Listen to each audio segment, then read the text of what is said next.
Hello, guys. We're live back for another episode of Carnivore Ramblings with myself. I'm in a completely different surrounding today. Different area at my brother's house, so it'll be interesting to film from his area. Looking at the download speeds here, it seems a lot better, so the quality should be a bit better. In a different office, so it's a bit quite unique to me. Just let me know how the audio and video quality is, please, if you could. That'd be helpful in the chat. I've had a little play today with the music, not a play in other ways. Hopefully that'll sound all right with you guys. Jerome sounds fine in mine. How you doing? Good.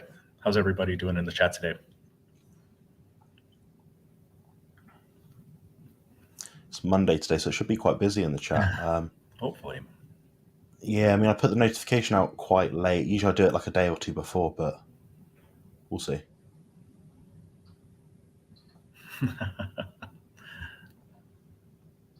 Brilliant.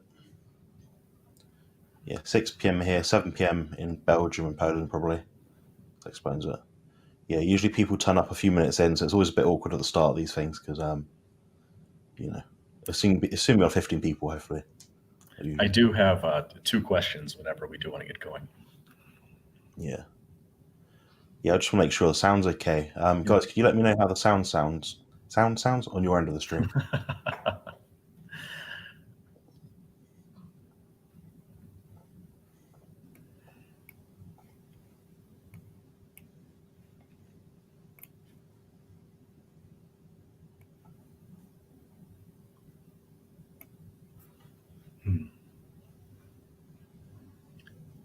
Sounds good. I'll take it. Awesome. That's critical advice I sincerely need. So thank you for that. Makes my job a bit easier. Yeah, brilliant. All right, so Jerome, do you want to fire away the questions that you've already got? Sure. The first one is, Jonathan, do you train someone differently who's looking to build muscle versus someone who's trying to get lean? Probably not. I mean, the only difference would be if someone's trying to go from perhaps like 8% body fat to 5% body fat, or contest ready. I might emphasize that they are perhaps reducing maybe their intensity or something. The only reason being is you don't want to put yourself into such a hole where you're 2 weeks out for a competition or 3 weeks out. You've got that time to sort of replenish a little bit. I don't believe that people should diet heavily into a competition. So that'd probably be the only instance where I can really see changing your training protocol at all. Yeah. In regards to fat loss specifically, I think that ultimately you want to retain as much muscle tissue as possible because that is metabolically active. I'd say that if you can keep your training the same whilst reducing body fat, that would suggest to most people that you've retained all the muscle mass that you've gained in the off-season phase or the traditional not trying to get shredded phase. So what do you think, Jerome? Excellent. Yeah, I generally think that the purpose of strength training is to build muscle and all of its associated benefits. So if someone has 100 pounds to lose versus maybe wanting to put on 10, 15, 20 pounds of muscle, I, for the most part, keep the training routine exactly the same, except for some extenuating circumstances, like you mentioned. Which kind of ties into the next question, if you're ready. Yeah.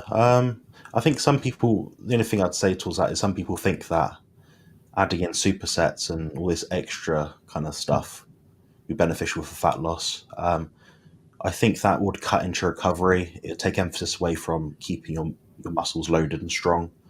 For example, I know if I do 3 straight sets, but then added in a superset between each of those, I wouldn't be as strong. So it suggests to me that I wouldn't retain as much muscle tissue. The load wouldn't be as much. I might burn more fat or oxidize more fat in that individual period of time, but over a long period of time, it would just cut into recovery. Wouldn't be as beneficial long term. So that's one. It kind of answers one question that we might get asked in response to that already. So trying to get ahead of the curve. All right, awesome. So, and again, it's hard to speak in generalities sometimes, but if you had someone who's brand new, just like average US body composition or UK body composition, who's getting started in this, like, would you emphasize more of them trying to get lean first? Are you trying to put some muscle on them first? Or are you just trying to establish good habits right off the bat? If you had someone that came to you average body composition, never trained a day before in their life, and they just want to look better? Yeah, that's a good question. I think chasing good habits is probably the most imperative thing.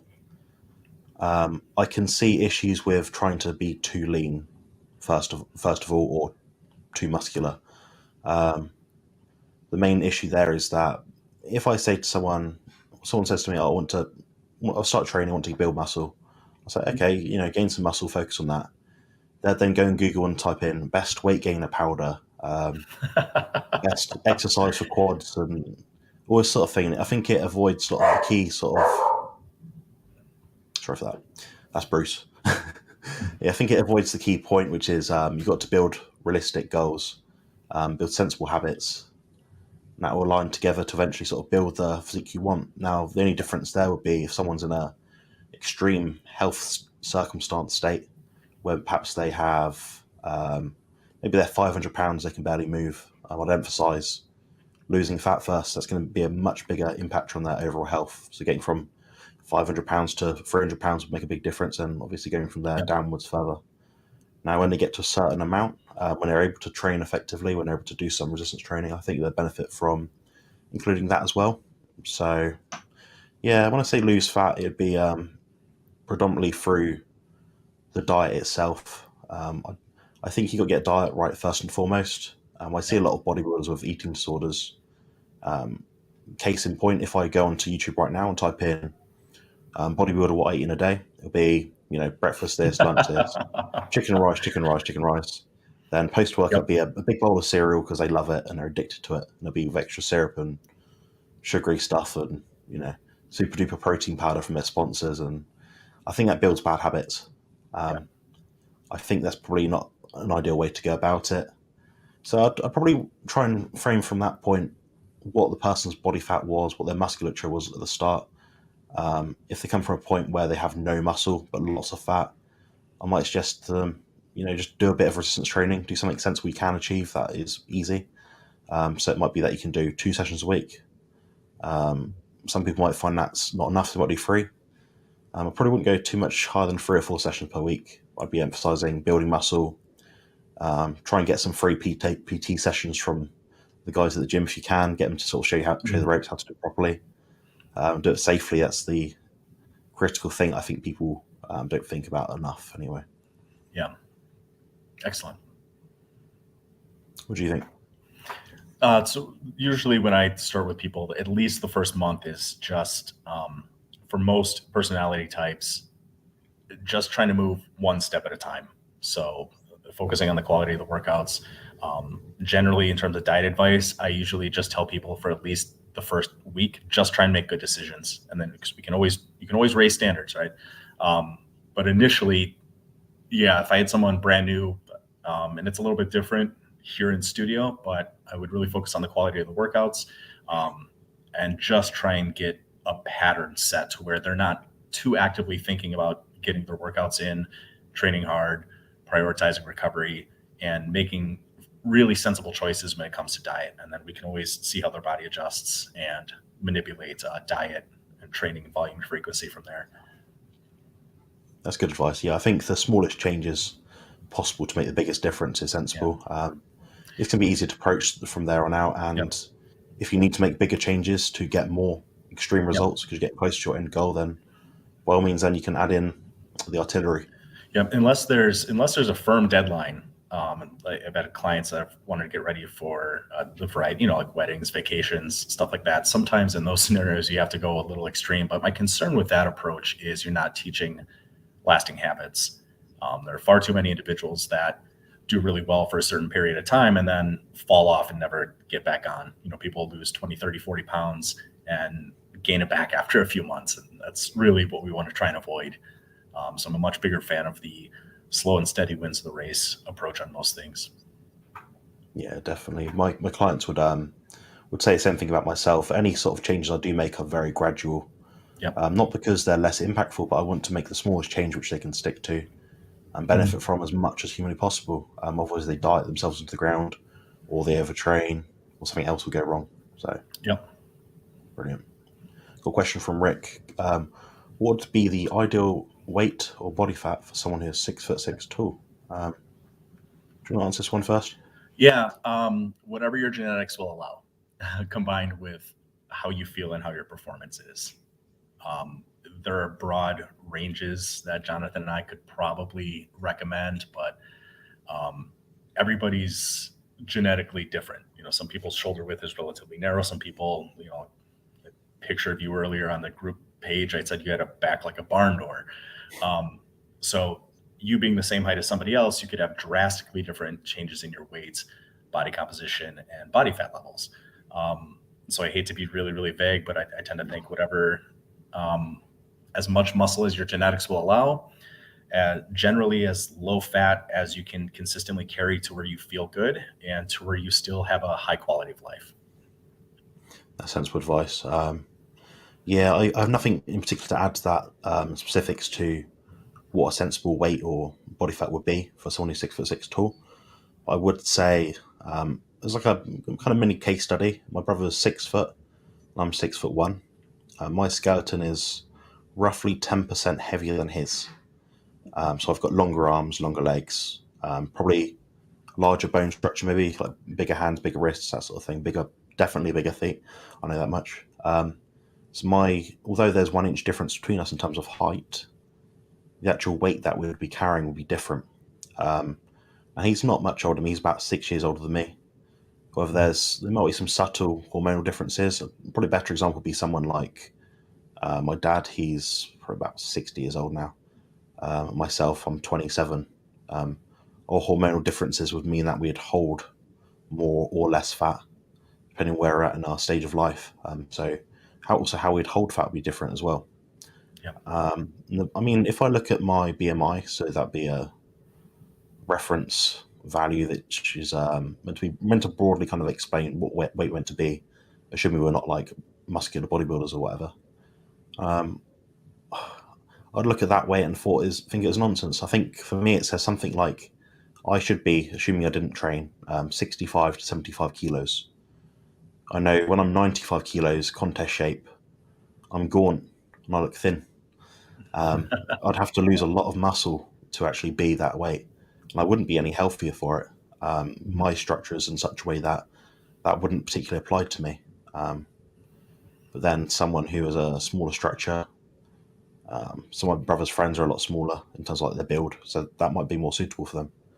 Yep. And also, there's a point where you start at as well. So if you start at very light, under the reference range, and say you're 10 kilos under, you being 10 kilograms more might be unnatural for you to build. Like Jerome says, that'd be your genetic set point. So for myself, like based on my 14 years or so of training, um, over the years I've sort of gained and lost fat and had different body weights. I'd probably say I feel best somewhere between 105 and 110 kilos.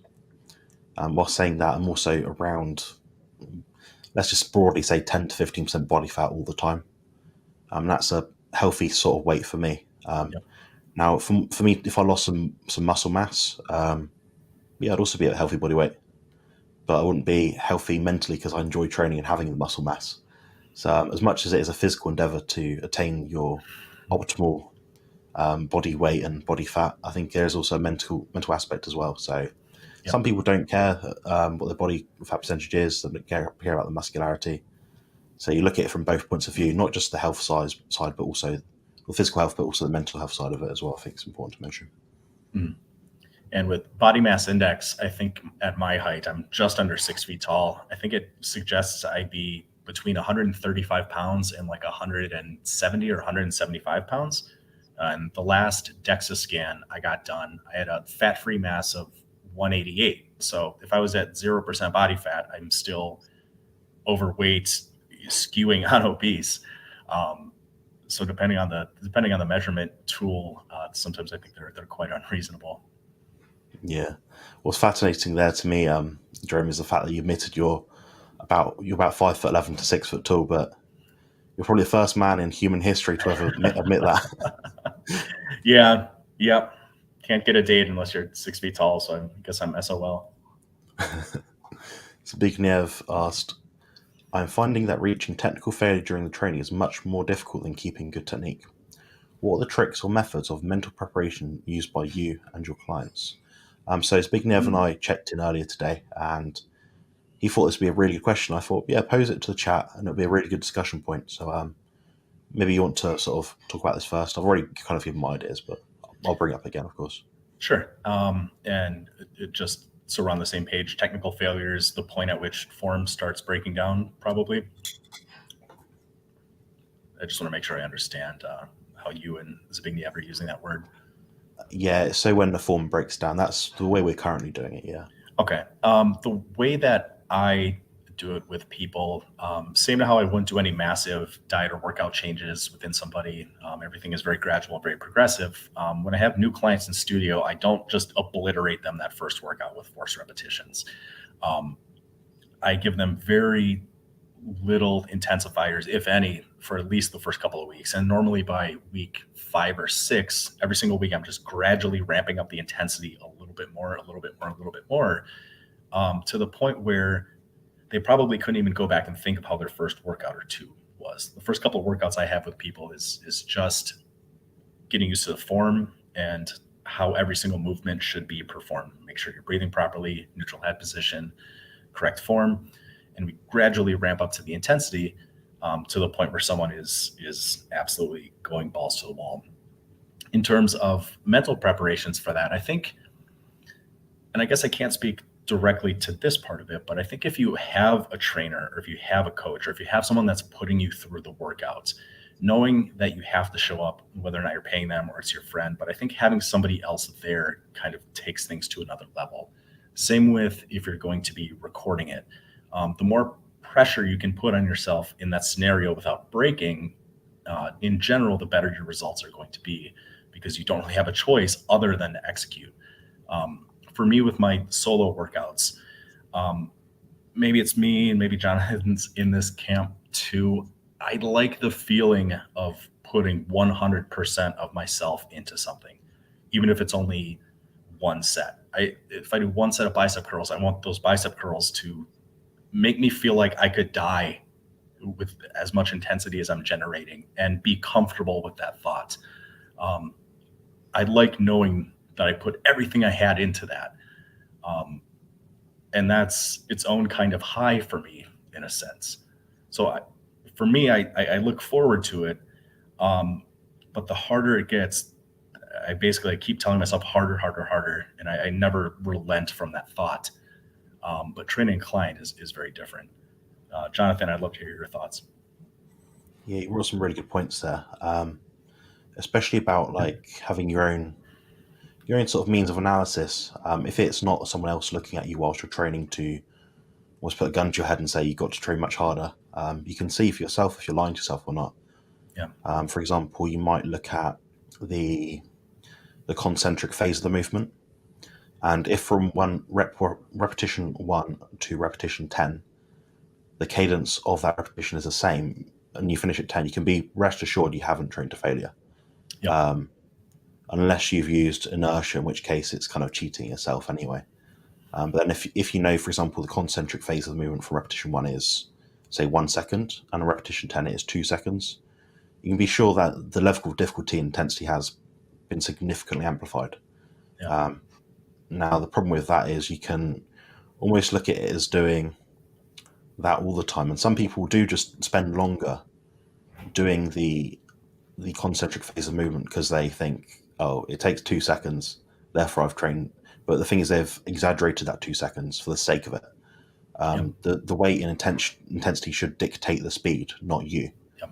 And that means you're controlling it, but you're controlling it to the best of your ability and resisting it. So that the weight you're putting through your muscles is the actual weight. You're not almost artificially making up the difficulty level. So that's one part of the movement you can look at, the concentric phase. Yep. Now, if you're looking at taking it to the static contraction, the isometric phase, where you're holding it as long as possible, that's kind of taking it a step further. Then I think while you're there, you might as well do the eccentric as well, which is the slow negative. That really digs into recovery. So I'd say that's going to be the one. When you're doing that, you'll find your training capacity in terms of volume will dramatically drop down. Yeah. So before I was doing roughly concentric muscular failure about 4 times per week with about 15 sets. Now that I've taken that to the isometric failure point and the eccentric failure point, so you're lowering it as slow as possible. Um, it's probably about 2/3 what it was. So I'm now doing about 10 sets, and that's challenging. I'm now training every other day versus 2 on or 1 off, that sort of thing. Mhm. And other than that, in terms of mental preparations, it is tricky to look at your own training and admit that you haven't trained that hard. Everyone trains hard, but training hard under the strict perimeters of safe, effective training, activating the right muscle groups, Yeah. being true to your form, standardizing everything so it's picture perfect from one workout to the next. Yeah. That is what's tricky. And how you do that is you drop your ego, which is a very difficult thing to do even for advanced trainers. And one other thing I'd mention is I like to listen to certain kinds of music before I train. I'm not a fan of very fast, upbeat music. I prefer something slow, more solemn. For example, I'm not running on a treadmill, so I don't need something to cause me that stress response to um, kind of increase my speed, my intensity, sort of thing, in that sort of regard. Mhm. But my lifts are controlled, and your music should be controlled, in my opinion. At least when you're actually training, assuming you're listening to music, you don't have to. It's not that critical. Yeah. But yeah, when I'm listening to anything, it's usually some sort of epic music, which is putting the right sort of mind frame for myself that I find more beneficial. Yeah. Um, yeah, training has to be accurate. I don't think it's easy to train accurately if you're listening to, I don't know, Metallica or something. I think that's a bit more tricky. Yeah. But it depends what you're doing. So if you're just doing straight sets, no failure sets, yeah, you might be fine with that. But I find after a point it becomes distracting for me. So Yeah. I'll just make sure you pick the right music based on your training style. And other things in terms of mental preparations is I use a lot of imagery.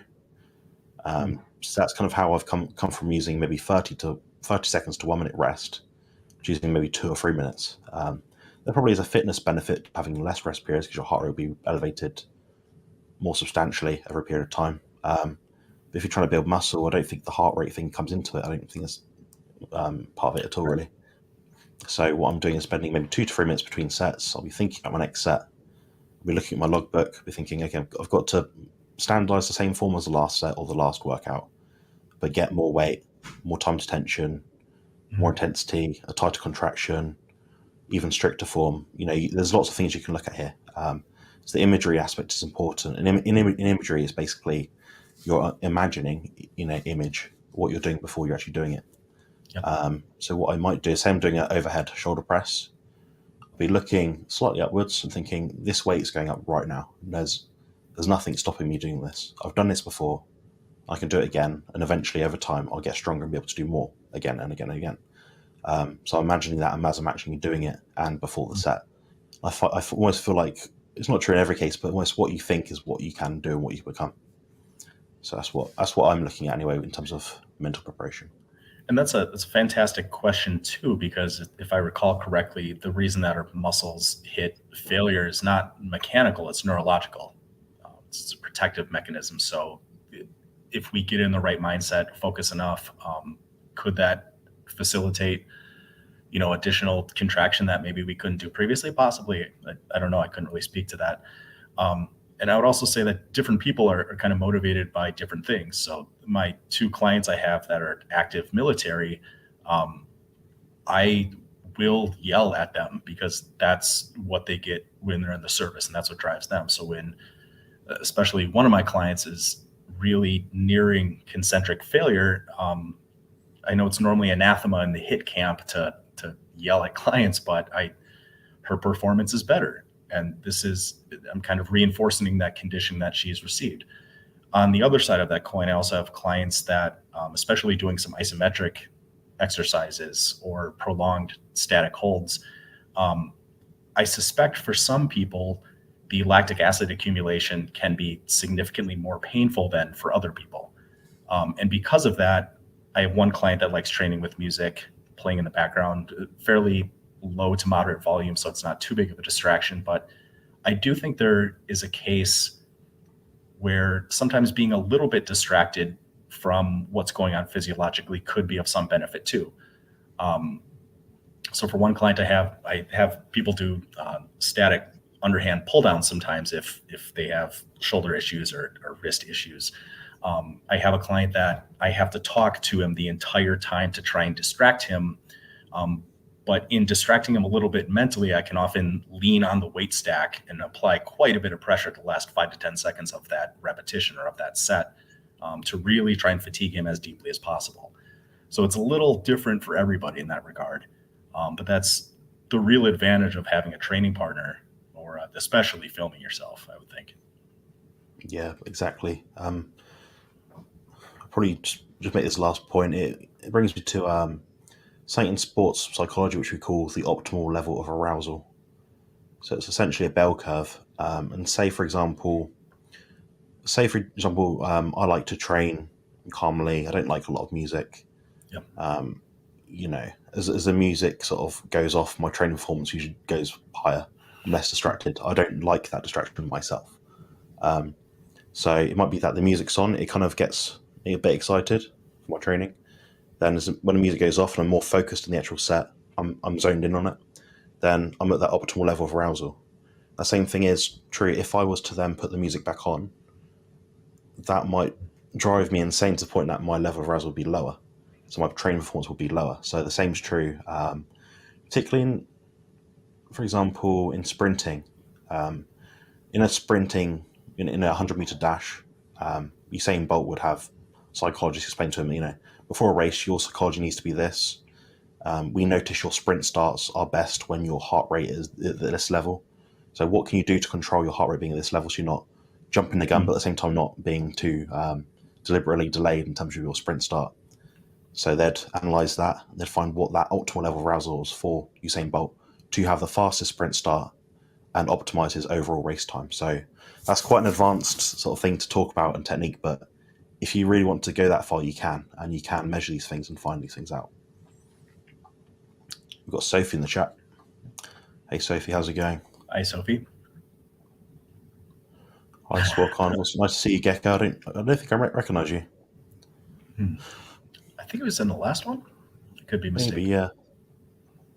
Yeah, perhaps.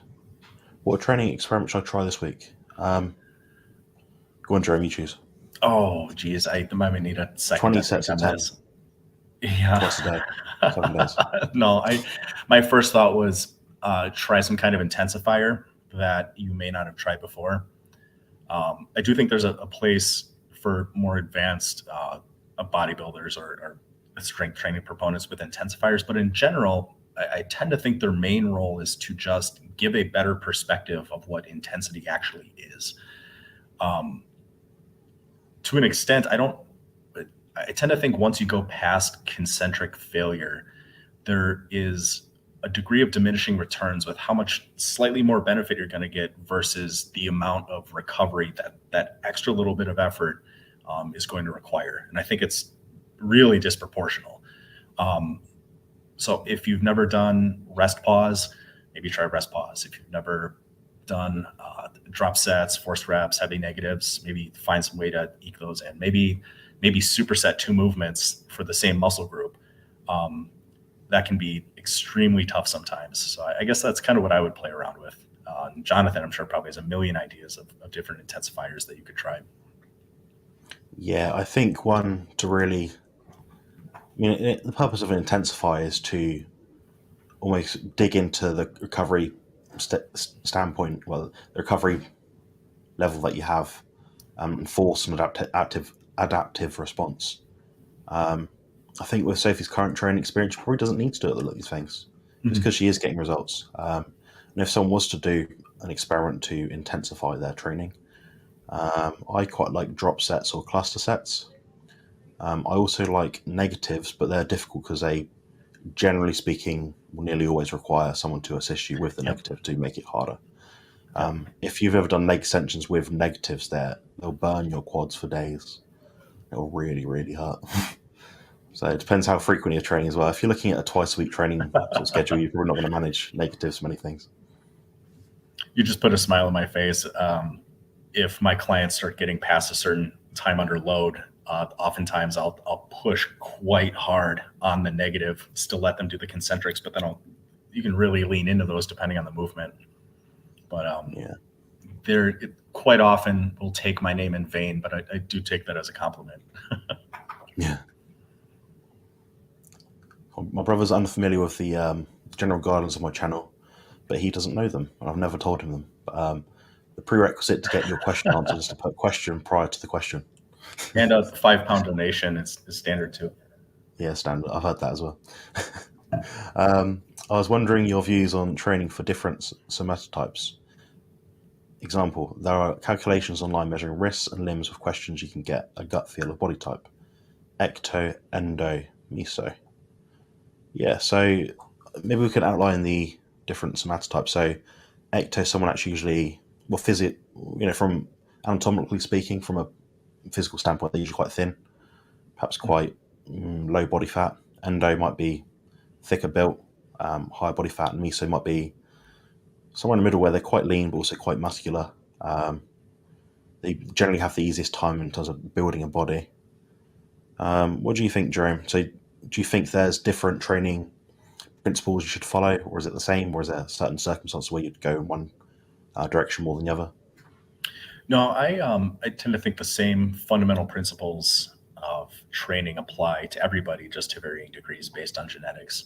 Um, with someone who's more mesomorphic and possibly endomorphic, because endomorphs generally are seen that they can build muscle relatively easy. They just carry some extra fat. Um, and this is a small nuance, but they probably don't need to hit the intensifiers as hard as somebody who's a little bit more ectomorphic. Somebody's genetic predispositions will dictate not only how much muscle they can build, but in general, how much recovery they'll need between workouts and also how much volume they can tolerate over the course of one session. And those will generally fall appropriately into different categories. Interestingly enough, the body calculators that try and figure out your somatotype based on things like wrist circumference. It's always physical characteristics, isn't it?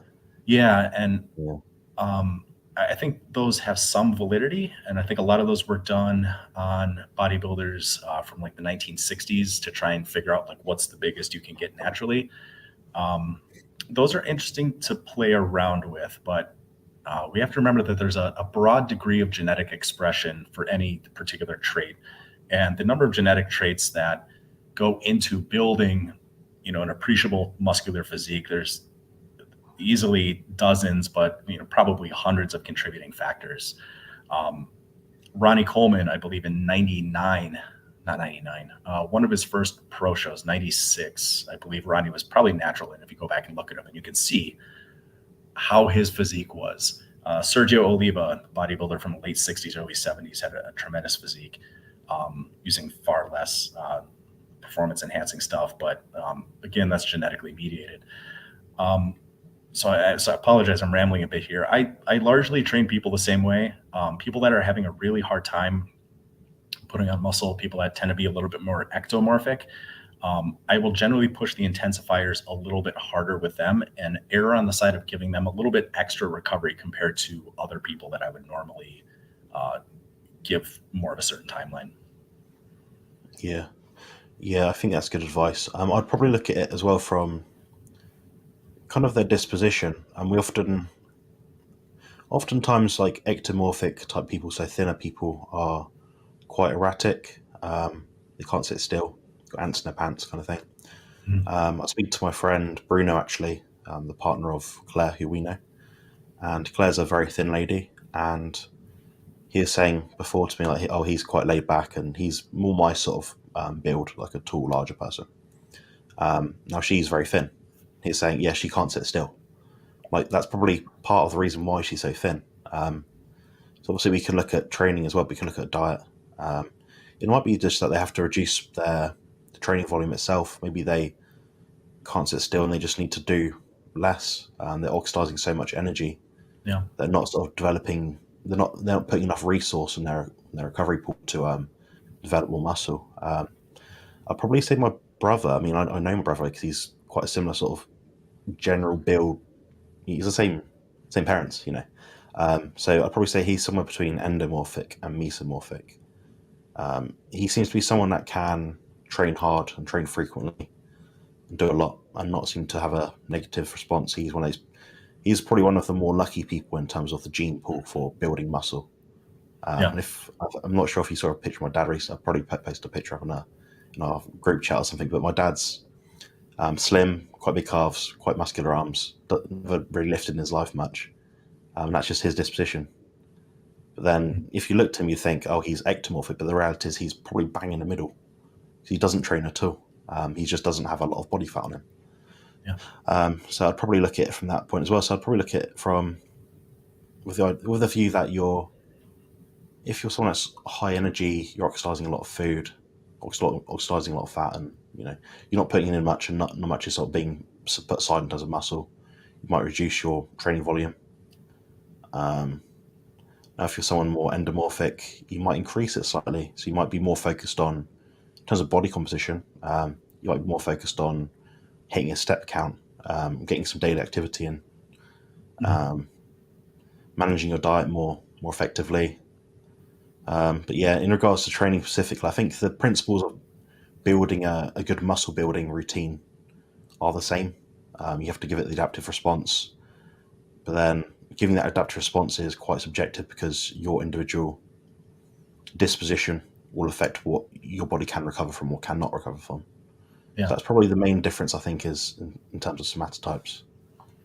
And this could be pretty nuanced, but I also suspect there are some ectomorphs that may try lifting weights in their late teens through their 20s that may not see a good degree of results. But I tend to think as you get a little bit older and your metabolism maybe slows a little bit, that I've seen some ectomorphs that have been able to put on some decent size, but sometimes not until almost a decade worth of training. And I tend to think when we're younger and our metabolisms are revving super fast, that perhaps that's somewhat limiting in a sense. But I'll admit that's my own speculation. Yeah. Also, another point, Carl, is Jerome had a picture he sent me recently, which is him as an ecto, endo, and mesomorph. So just goes to show we don't have these set points in terms of what our bodies can look like. I mean, when I started training, I was a bit overweight, a bit fat. Then I was a bit skinny because I just did loads of cardio and not much weights. Then I built a bit of muscle. Then I was more of a mesomorph. Then I bulked up a bit. Then I was more of an endomorph. Then you can switch between these things quite easily. But maybe that's just better application of diet over time. I don't know. And I think these are on our set points. I know people have been all three, so Yeah, wouldn't, and wouldn't worry too much.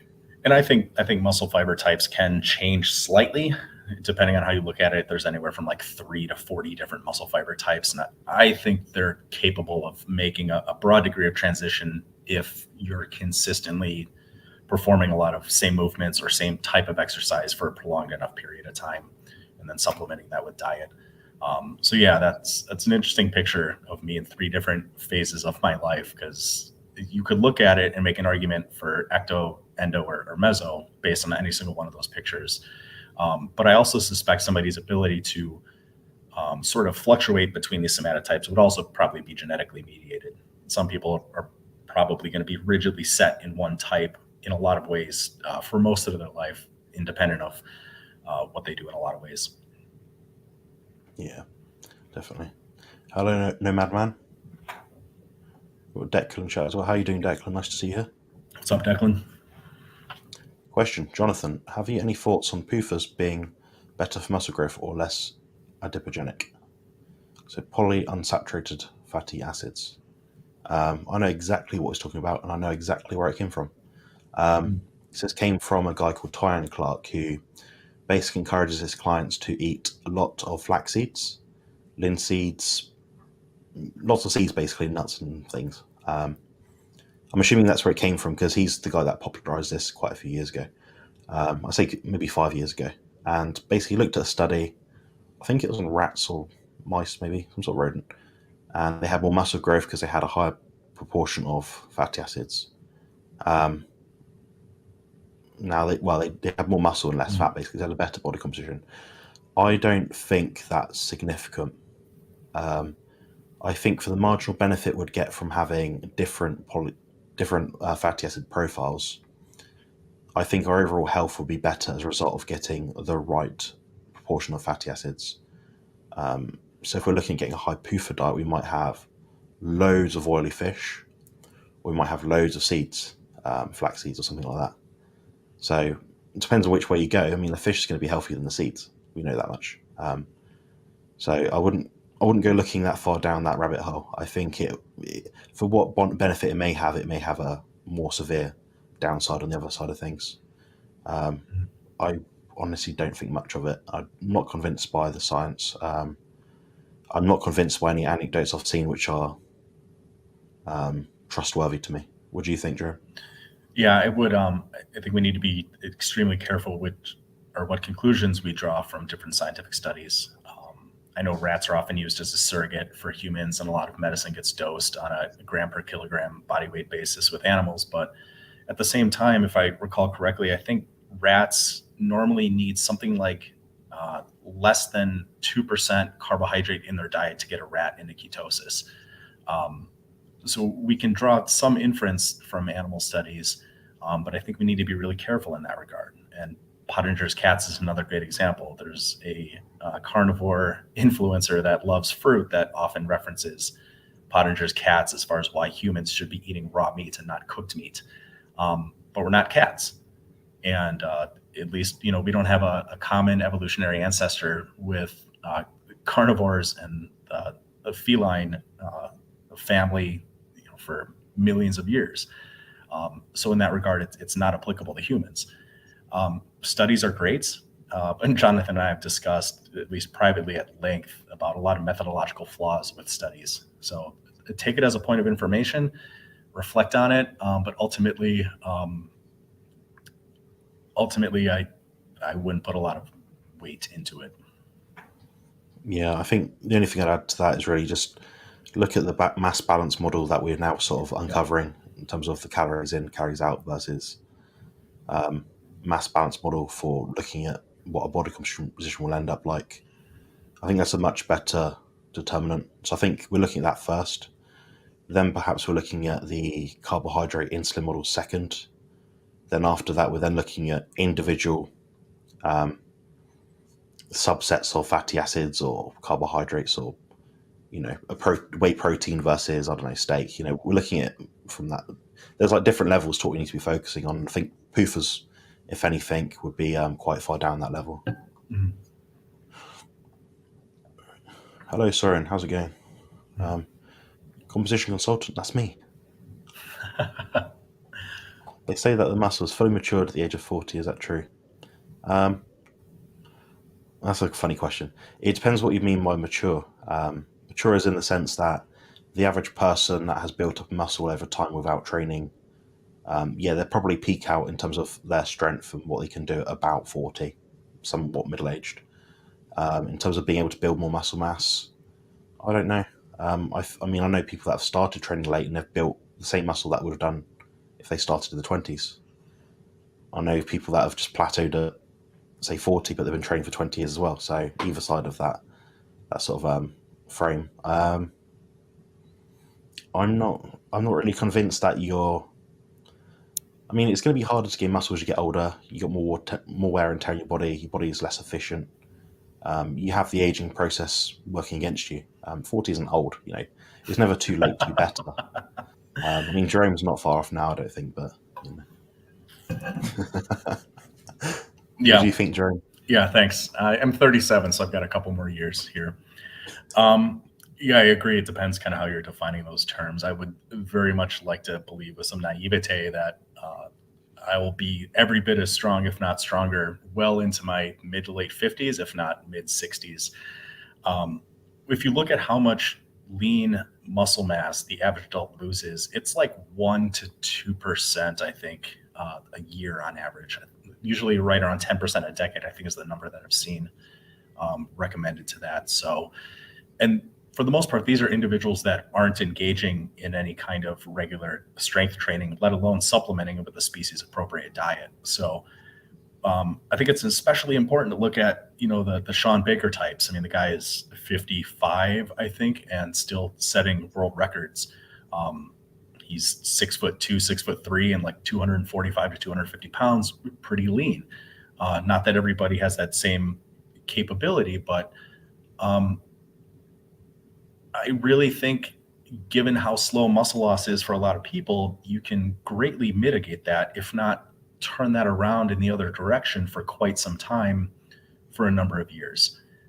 Given how gradual that process is, I think we could drastically reduce how slowly our body loses muscle mass as we get older. And I have had clients that, unfortunately, I don't have a accurate means of assessing muscle gains. I don't have a bod pod or a DEXA scan that I can put my clients on. But looking at the strength gains that I've had, and granted, there is a neuromuscular component to that, but most of my clients are over 55. I have two clients that are over 80. And the clients I have that are over 80 are getting the same percentage strength gains as the clients that I have that are in their 40s or 50s. And with properly performed strength training, every client I have, anywhere from 6 weeks to 6 months is seeing anywhere from 20 to 100% increase in strength. So I don't know how that would directly translate to losing muscle, but I think you can take significant steps in at least mitigating that loss.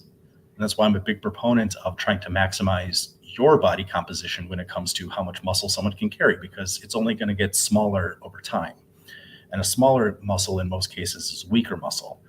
So if you really want to at least try and do what you can to ward off some of those age-related conditions that are almost directly caused by sarcopenia and osteopenia, you should try and be as strong, and in a lot of cases, as big as you can healthily be. That's good advice. Yeah, stay as strong as possible for as long as possible, provided that the training that you're doing to maintain that strength is safe. Now, when I'm 40 years old, I probably won't be bodybuilding per se. But I'd like to think I can still bench press 100 kilograms, or, well, probably not at the moment, but I'd squat a certain amount of weight. It might not be that I'm grinding out reps to try and build more muscle, but having an idea, okay, over the next period, the next 10 years, my goal is to keep the same strength. 5, 10 years down from that, maybe be happy to drop it a little bit. Your body's not quite working the same, joints aren't always the same. Yeah, be as strong as possible for as long as possible. It's got a good indication of your long-term health outcomes. Mm-hmm. Susie's gained an inch in her biceps. That's incredible. That's awesome. Training in her 50s. Wow. And my dad is my training partner a lot of days, and he's he's 63, just turned 63 last week. And when we started training together, it had been years since he had lifted, and within 3 months, he almost doubled his strength on every lift. So muscle maturity, that strength comes back quickly, and there are some hypertrophic benefits to that.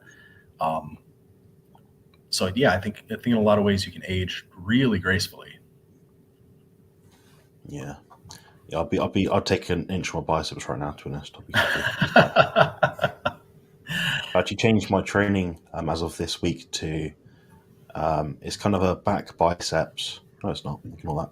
It's a chest, shoulders, rest, back, rest, arms, calves, maybe abs if I can be bothered, rest, quads and hams, rest. There won't be exactly one rest day between. Might be two. Yep. The idea is I'm doing 4 sessions per week on average. So, yeah, I'm looking to get my biceps bigger. Who isn't, right? Appreciate the take. I think Tyan's recommendation of C's are short-sighted. PUFA-rich animal food such as fatty pork makes sense. Omega-6 are very helpful for muscle gain and arachidonic acid. Yeah, so as much as we want to drive down the omega-3 to 6 ratio, we'll drive up. I'll drive up the omega-3 to 6 ratio. We do need some omega-6 and some omega-9 and various other omegas to proliferate inflammatory conditions within the body. If we had zero inflammation, we wouldn't have an adaptive response. So how do we know this? If, for example, we look at any study where they've got participants to take ibuprofen or any non-steroidal anti-inflammatory drugs, their muscle gain is significantly less, or it's somewhat less. Depends what we consider significantly. I think any prevention of muscle gain is significant. I'm taking what the muscle can get. So yeah, we don't want to drive down inflammation too low. At the same point, we don't want it too high. And if for example, you're having fast food very often, your inflammation will be higher. Now, that's not going to be any more muscle building. You'll be sore for longer, but you wouldn't have enough of the nutrition needed to really develop real muscle tissue and be healthy as a result of that. I mean, some people do use arachidonic acid as a supplemental thing. I think people are using it now about 3 grams per day. I think just have McDonald's and be done with it. What do you think, Jerome? I have nothing to add on top of what you said. Yeah, yeah. Long story short, eat a proper human diet. Don't worry about all these little add-on things. Like I said kind of earlier, the mass balance model, the carbohydrate insulin model, then the other stuff, and just make sure you get the first one or two things perfect as much as possible. Then you can start to worry about all the other things. But yeah, it's a very good question, and I'm glad you asked that because it means now I probably might not have to answer it again. Unless it comes up. Poof will create inflammation in the brain and heart can't do well under Poof's magic. Correct. Assuming the poofer is outside the range of what is needed by the body. You chaps are looking hench, do you, Jim? Nope. Yes, actually, I used the Isolation Nation Griffiths Garage Gymnasium. Is excellent. Brother built this gym during, I think, was it the first or second? I think it was the first lockdown. So we call it Isolation Nation. Nice. There was a time years ago when all the workout equipment I had in my basement, I would always tag it as like the dungeon or something like that. And I would do my workouts and I would put this Facebook post up that I'm going to the dungeon to murder my biceps or whatever I was training that day. And that frustration and anger that used to fuel me for workouts isn't quite as profitable nowadays. No, I tend to be like you. I tend to try and be very calm and focused and zen with my workouts. Yeah, it's got to be accurate at our point. We are motivated in what we do. We don't need extra stimulus to make us motivated.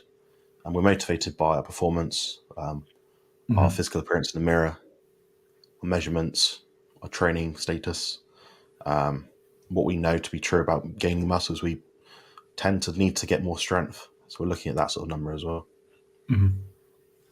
Yeah, my home gym at the time was called Muscliffe Mecca. So Muscliffe is the village that I live in at the moment. Oh, gotcha. I thought you said must lift at first. Muscliffe. So that works too. Yeah, that does actually. You all know I'm a biohacker. Yeah. Yeah, so probably wrap this up in about 5 to 10 more minutes. Yeah, if you guys have any more questions, please ask them. They're really good today, actually. I quite like these. So, Sometimes Jonathan, they're a bit can I ask you something about arachidonic acid? Sure, yeah.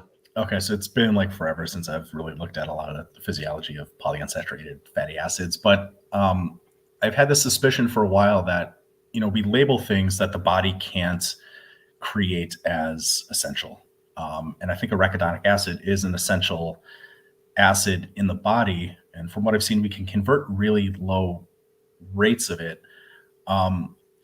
But do you think there's any truth to the idea that something can be essential in that we can't really make it, but still really doesn't have a place for us in our diet or in supplementation?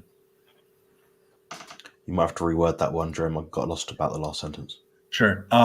So we label things as essential because our body can't make it. But at the same time, part of me suspects that there are things that we give that label to that aren't actually essential to the diet.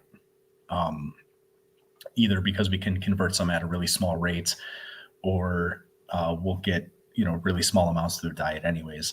So I'm reminded of like probably a year and a half ago, I did a presentation. I remember looking at the physiology of arachidonic acid and how it's metabolized.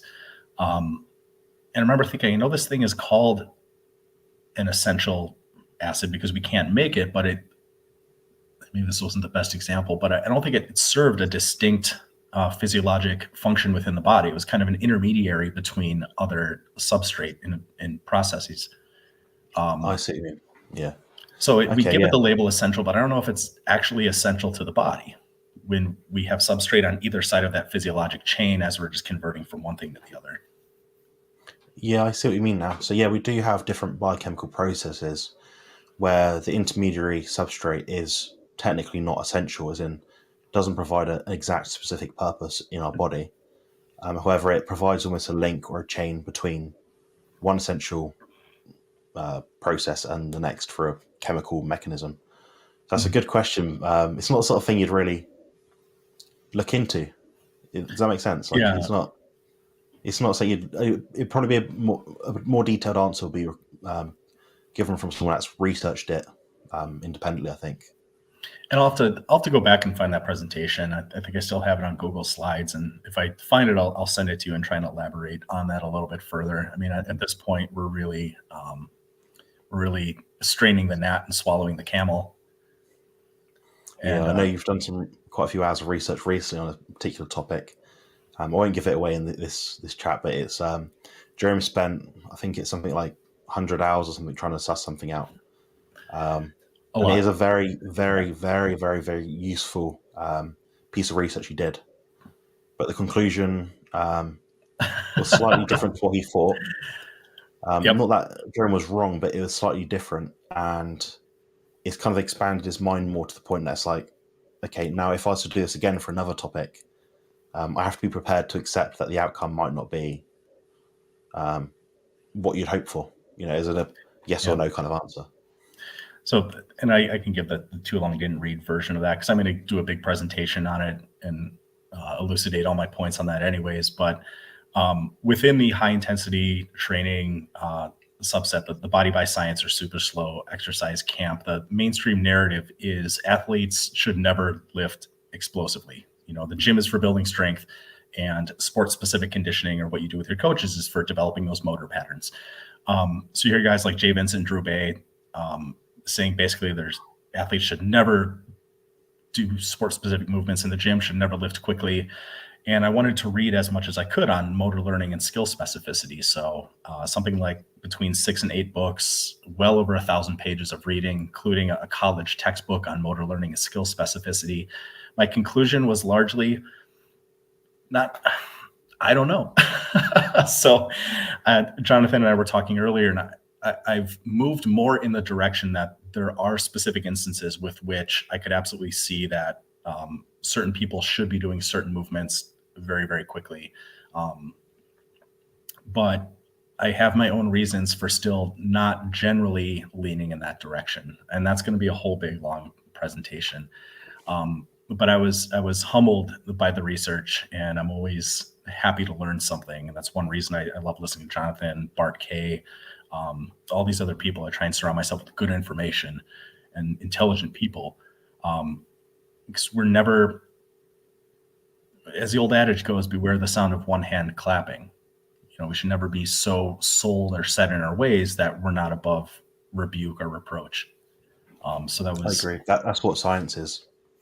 Yeah, yeah, science has to be something which is not emotionally driven or trying to prove yourself right. It's about proving yourself wrong.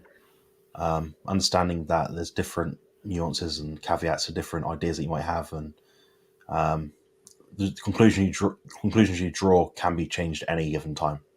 yeah. Research gets better as time goes on. Well, I'd like to think it does. Um, And I kind of see Declan's comments. I will elaborate, because I think there's a nuance and there was a metaphor that I was talking about with Jonathan that as far as my understanding goes, that the metaphor that I give, I think best sums it up. But in general, skills are very precise.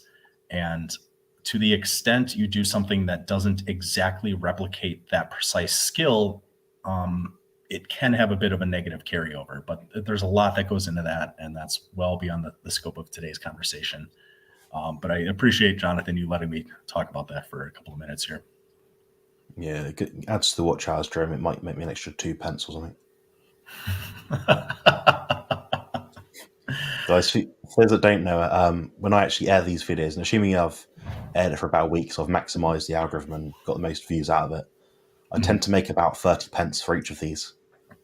So it's definitely not a, what do you call it, a high bank revenue by any Yeah. means. But I enjoy doing these, I enjoy discussing with other people that know a thing or two about nutrition and training.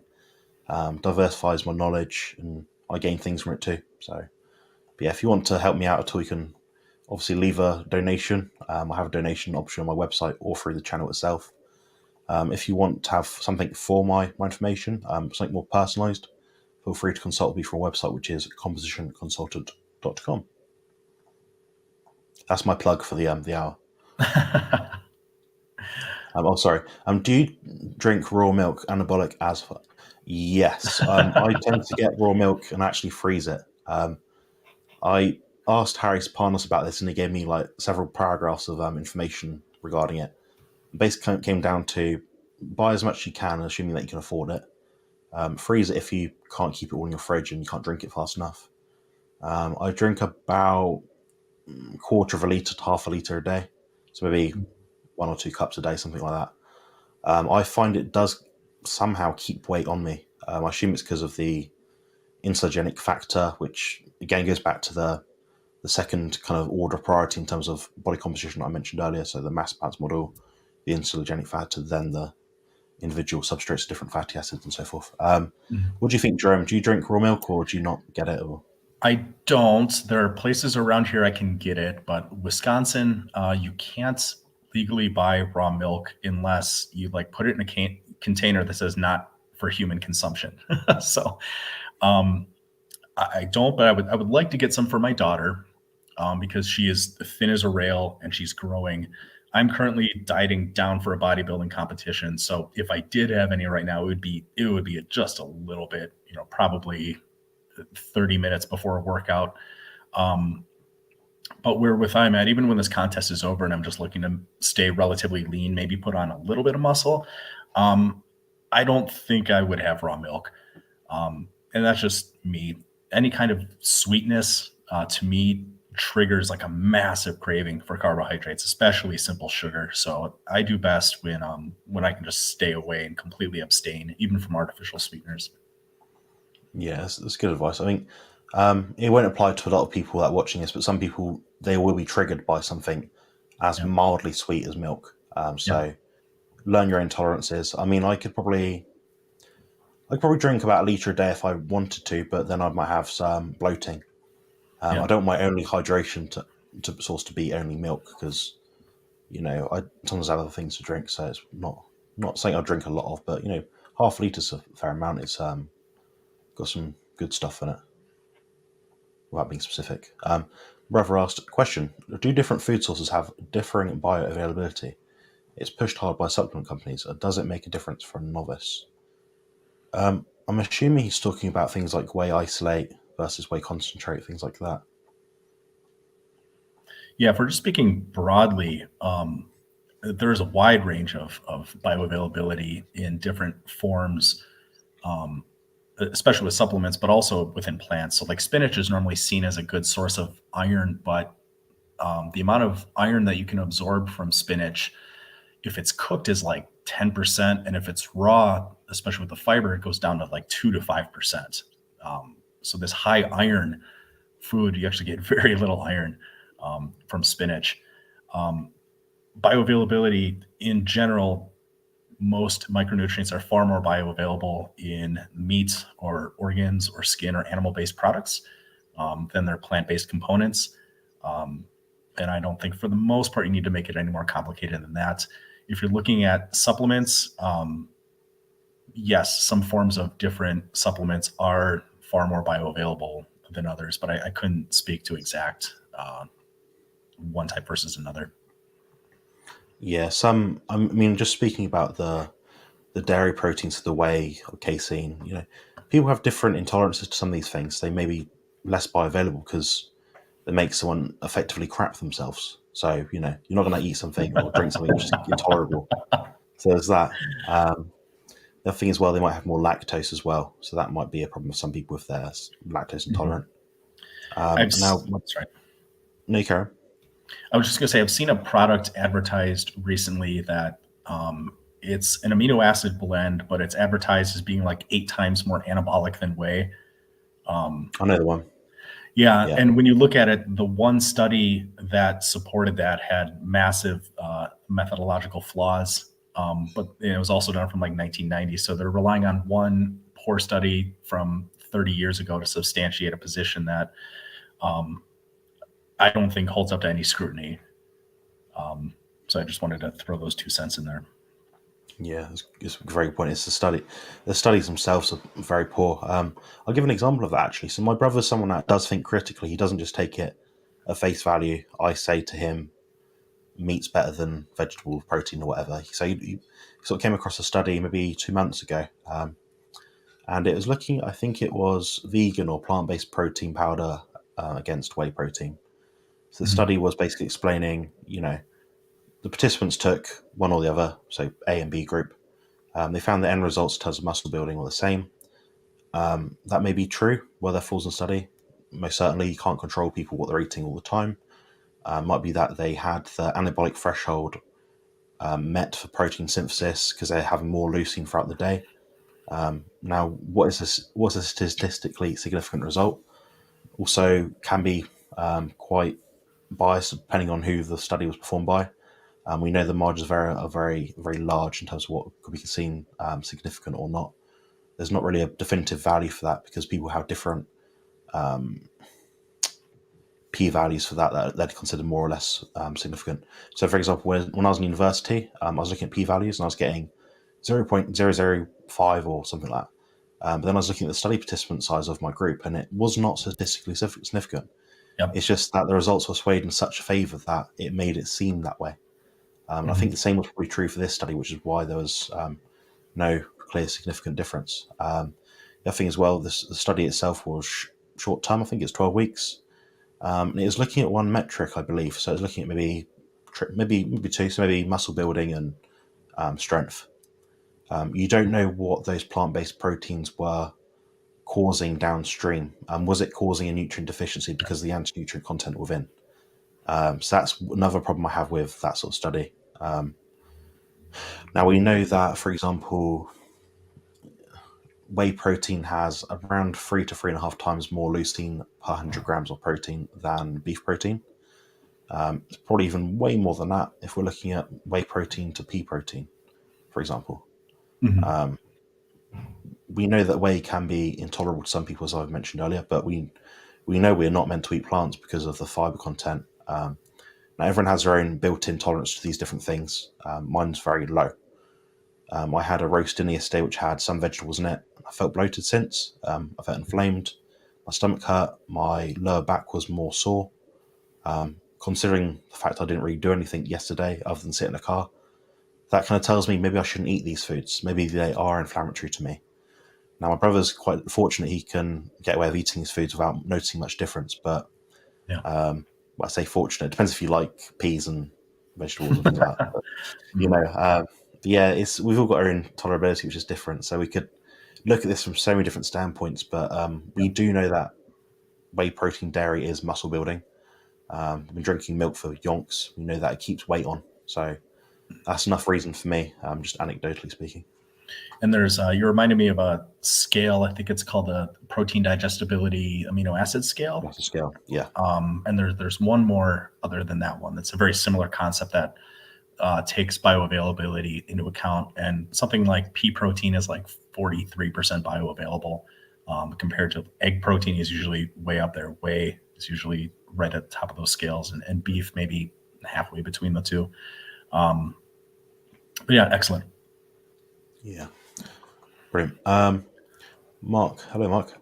Tried some deadlifts today. First time carnivore, 230 kilos. That's not a bad start, I think. You probably get up to about 300 at some point soon. Considering that's not an exercise I usually do, it's not bad for an old man. Yeah, considering your age, Mark, it's very good, I must admit. I'm not lifting much more than 20 kilos off the ground nowadays, and that's if I'm really shuffling to get it off. Um, I'm training 8 reps max, 2 sets, and getting stronger. Yeah, I quite like that. I think I can see this being misconstrued by people because they'll see Bart K or myself sort of saying, 2 reps, 2 sets of 8. Assuming you're training under the certain perimeters, like that's the broad average per muscle group. You're probably gonna be doing per muscle per per what's the word per exercise day to maximize results. Now Jerome is doing maybe 1 set per muscle group. He might be doing 8 reps as well, but that 1 set is total muscular failure. Maybe not total muscular failure to that point he's squashing himself and hurting himself, but to the point he's maximizing each phase of the lift so he can no longer move it basically. So it's stuck when it just touches the bottom of the stack. Yep. So it depends. It does depend how close you are training to that sort of level. Now, I'd say most people that I'm coaching that are, I'd say novices, maybe newbies to novices, they might be on like 2 to 3 sets of 10 to 15. Yep. Not because that is optimal for everyone, but it's because I'm looking at them training with a weight that they can lift safely. So if they're doing a dumbbell press, they're doing it at a safe repetition range. A lighter weight would be safer, assuming they're going close to failure. If they need to drop it, they can. It's not as damaging as doing 6 to 8 reps. They're also learning more about their muscle fiber recruitment if they're doing more sets per muscle group.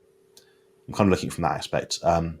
Now, this won't be true for everyone. That could wreck someone, but it could be too easy for someone as well. So there's a broad spectrum in terms of what you can suggest someone to do for muscle building and starting Yep. it. But if yourself, Mark, someone that is advanced, you'll be fine doing that, and you probably rinse and repeat hundreds of times over.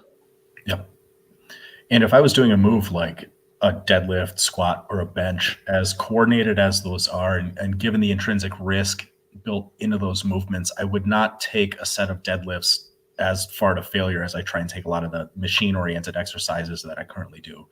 And I would, especially if I was trying to improve my strength on the deadlift, I would do more volume on those sets, back the intensity down just a little bit, to really try and develop that neuromuscular conditioning and become really efficient at that pathway. But that's a hell of a deadlift, and that's really impressive. And I have a hard time seeing the downside in holding the belief, even if it's not true, that my best years are ahead of me. So thank you for the inspiration on that, Mark. We're going to have to go back to a question, Jerome. I've just realised what my brother's done. Sure. Yeah.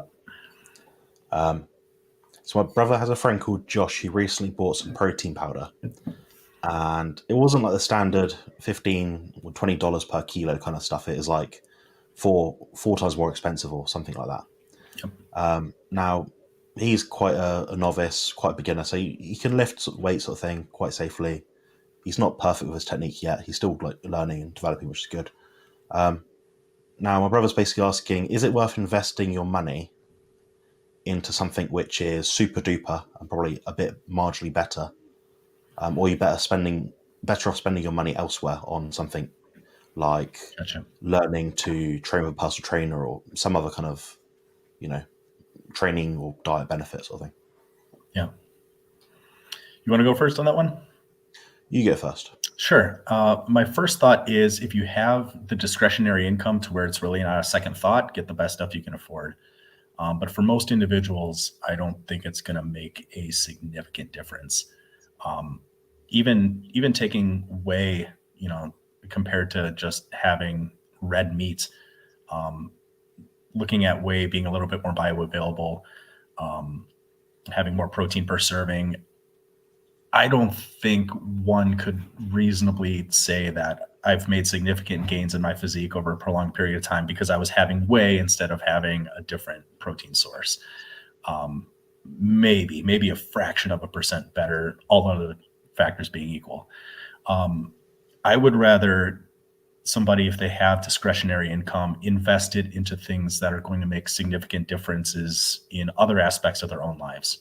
Buying books, starting some kind of investment fund for yourself, for your family, for your kids. Um, there's a lot besides the gym, and maybe it's just me. Like, I would be happy if all I ever got was 95% to my genetic potential instead of trying to just eke out every single last bit as I possibly could if I did everything perfectly. 95% is pretty goddamn good in most scenarios.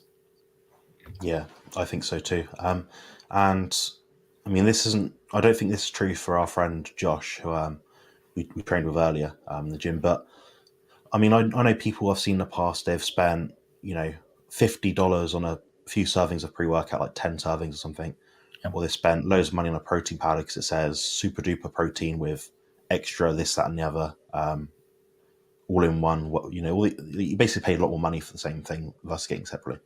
Yep. Um,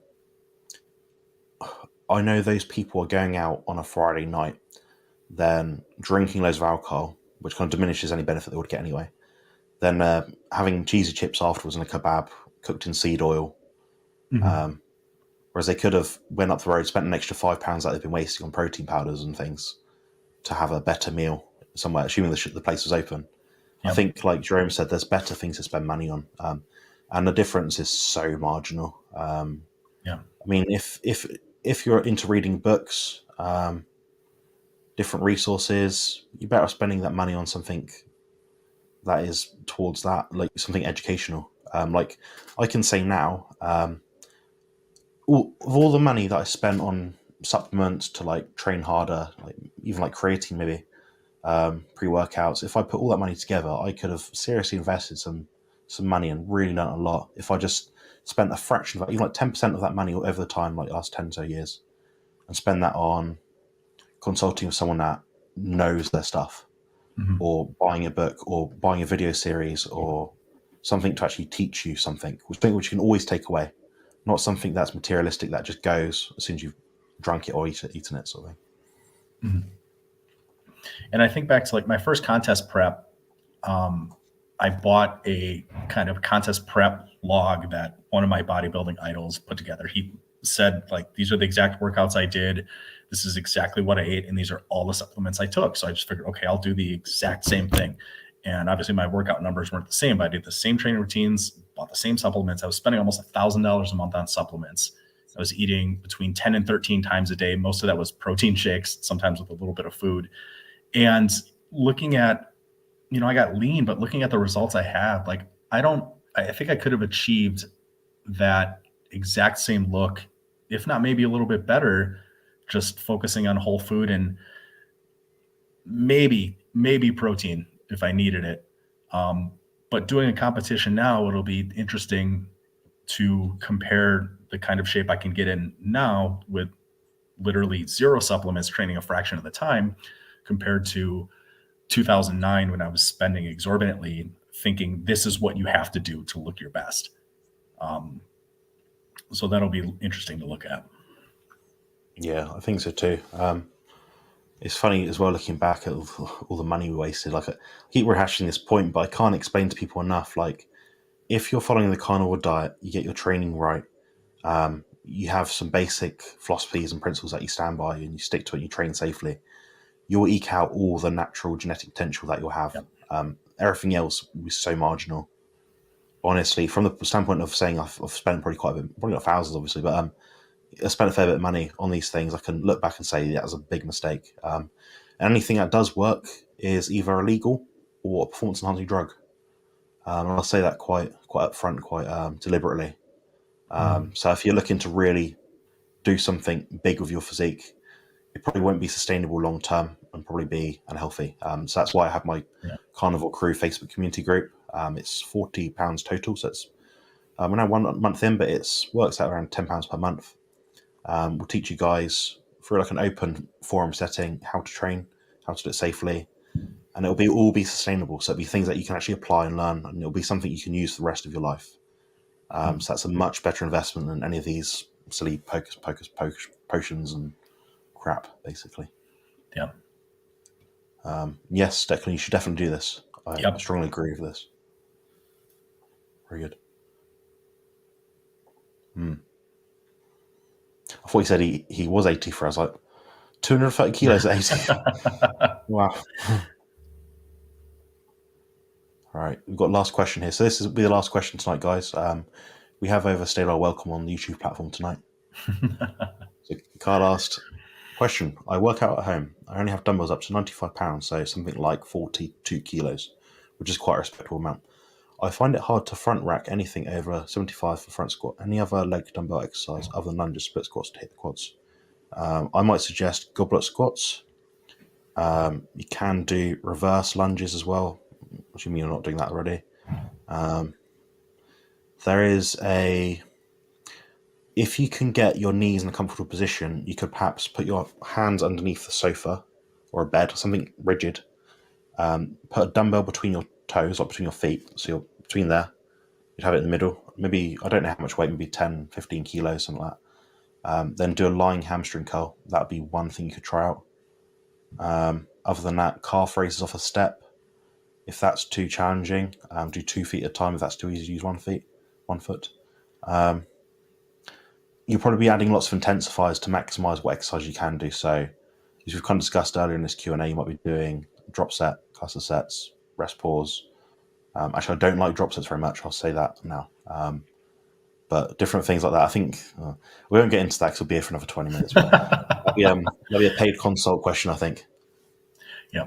In my opinion, the best leg exercise that most people have never done, if you have a toe strap like this, and I'll put a description of this exercise in the comments when we're done, is a timed static contraction belt squat. So this is a heavy duty towing strap. Normally you put it over your arms and you can lift heavy furniture without actually using your biceps. But the idea is you can loop it around your lower back so the weight's loaded through your back, and then you can step through these loops with your feet, and you can do an isometric squat in any position of the range of movement that you want to do. And essentially you can have as much resistance as whatever the tensile strength of these straps are. And if you're doing it correctly, one set of those will really wipe you out, depending on where you set your foot position. If you're a little bit lower, it's going to be a little bit more glute driven. If you have a little bit straighter legs, and then you do this time static contraction squat, it's going to hit your quads a little bit more directly. But you could use the same thing. You could tie this up, and depending on how you're sitting in a chair, and you could do isometric leg extensions too. You just have to get a little bit creative. But I will find a video that outlines how to do that with a squat. And actually doing this is my single favorite exercise to use for calves. You just stand up a little bit straighter. The belt wraps around your lower back, and you can apply a lot of force directly into the calves, basically as hard as you can push with your calves. This will take the force of that.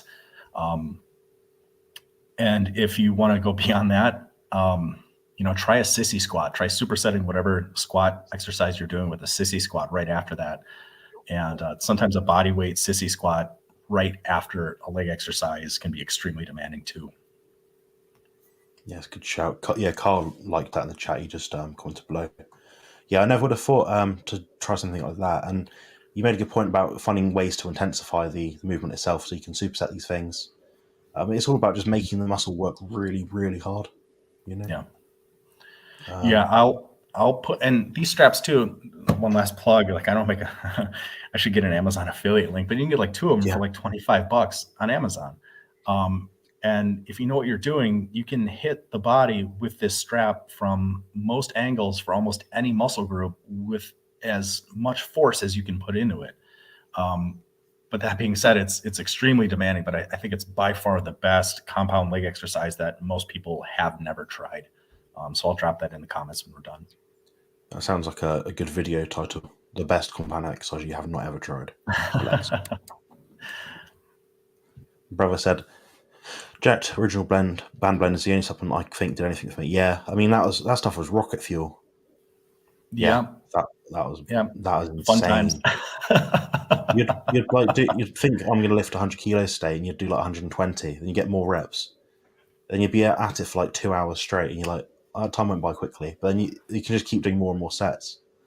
It's effective in a sense that you can do more, but it could be defective in the way that you'd be overtraining because you're sort of doing so much, And if you want to get really fit and maximize your fitness and do a load of stuff really quickly, use that for a week and that'll get you in shape pretty quick. There's a bit of a side topic. There's a video I'll send you, Jonathan, of a machine called ARC's adaptive resistance exercise. And essentially it's like a leg press, isn't it? Yeah, and they have it where you can adjust it for different things, but it's a platform attached to a motor that also has a force plate to it with a digital readout. So you can set the tempo in each direction, but essentially it's 100% effort the entire time. And normally the repetition ranges are at least 60 seconds. And I suspect something like that you would probably significantly overtrain. But you reminded me of that, so I'll send that to you. That'd be cool. Yeah, I think I've seen the one. So it's got like a pull down, push down, leg press, fly. All this sort of stuff. That sort of piece of equipment. Which if you ever had loads of money, but you lived in like one room, you probably get that and have a great time. Yeah. Well, there's a guy that makes a knockoff version of that used to be an engineer for ARCs. who lives like 25 minutes away. So I want to see if I can get up there and actually try one. Yeah, that'd be cool. Yeah, I mean, what you know about muscle building is it just takes a really strong stimulus, really Yeah. intense stimulus, and it's got to be hard work. Yeah, I'm kind of in the point now where, although I love training to the point where I want to make it as difficult as possible whilst keeping it as safe as possible. I don't Yeah. want to be in the gym 2 hours a week, sorry, 2 hours a day, 5, 6 times a week. Yeah. Get tired. You need to eat more Same. food as well. The more I train, the more I have to eat, and it goes up ridiculously high. Like, it doesn't even make sense. I Yeah. mean, people hear me say it and think, "Oh, it's great to eat lots of food." It's like, yeah, if you're not eating a lot of food to start with, but after about 15 years of doing it, you get pretty fed up. Well, and then you got to buy lots of food too, and Expensive. some months Some, can be pretty yeah, tight. yeah. I mean, I'm quite sensible. I buy food in a reduced section. Sophie and I will go to the butchers and buy like 40 eggs, and we'll get a reduction. We'll buy all the Nice. meat out that's on the open counter that wasn't sold that day. We'll get like 30% off. So we're quite sensible in that sense. But we save money here and there. I find eating meat, you end up just buying less things. Like, for example, I've gone to my brother's house for the week, and I've bought, I think, 3 packs of salmon, a few blocks of cheese, some raw milk, some eggs, Mhm. and a pack of beef. And I'm like, that's fine. Then if I was doing any other diet, I'd like add my sauces, add my spices, add extra drinks, condiments of different things, packets of rice, all the extra things add up. You never just eat packet of rice; it'll be rice with extra stuff on it, and that's the stuff that Yeah. costs the money. Vegetables are really expensive for the nutritive value, if Yeah. any. All right, what do you reckon, Jerome? We done? Yeah. It's been a good run, but I think it's time to wrap it up. It's time to go. Yeah. All right. Thanks very much, guys. Thank you for joining me for Monday's live Q&A segment of Carnivore Ramblings. And thank you as well, as always, to Jerome for joining me today, taking time out of his busy schedule in the studio to help assist with the questions and offering very excellent answers. So thank you, Jerome. Thanks, everybody.